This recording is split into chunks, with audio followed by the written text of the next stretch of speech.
अकोला पोलिसांनी हेल्मेट सक्तीची मोहीम पुन्हा हाती घेतली आहे। राज्यात हेल्मेटचा वापर न केल्यामुळे अपघातात दुचाकीस्वारांच्या मृत्यूचा प्रमाण हे वाढताना दिसतंय आणि ही एक चिंतेची बाब आहे आणि त्यामुळे अनेक शहरांमध्ये हेल्मेट सक्ती करण्याचा प्रयत्न होतोय।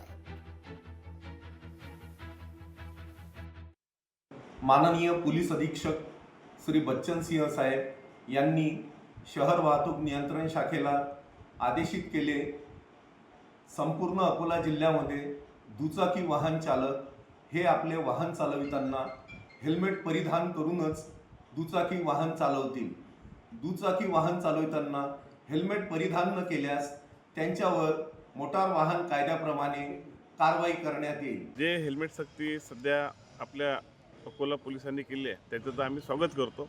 मात्र एकदमच यांनी सक्ती केली, लोकांना मला असं वाटतं यासाठी वेळ दिला पाहिजे, कारण की चांगल्या क्वालिटीचे हेल्मेट हे सध्या मार्केटमध्ये उपलब्ध नाही आहे। आतापर्यंत आपल्या मार्केट हे हेल्मेटचं मार्केट अकोल्यामध्ये सहसा नाही आहे। तर आपण पाहिलं असताना तर हेल्मेटची पूर्तता नसल्यामुळे लोकांना हेल्मेट इथे उपलब्ध नाही आणि लोकांना 50-50, 100-100 लोक इथे एकसाथ उभे करत आहे आणि 1000 रुपये दंड आहे। मला असं वाटतं की असं न करता चांगल्या क्वालिटीचे हेल्मेट इथे येऊ द्या आणि 10 दिवसात इथे वेळ मिळाला पाहिजे।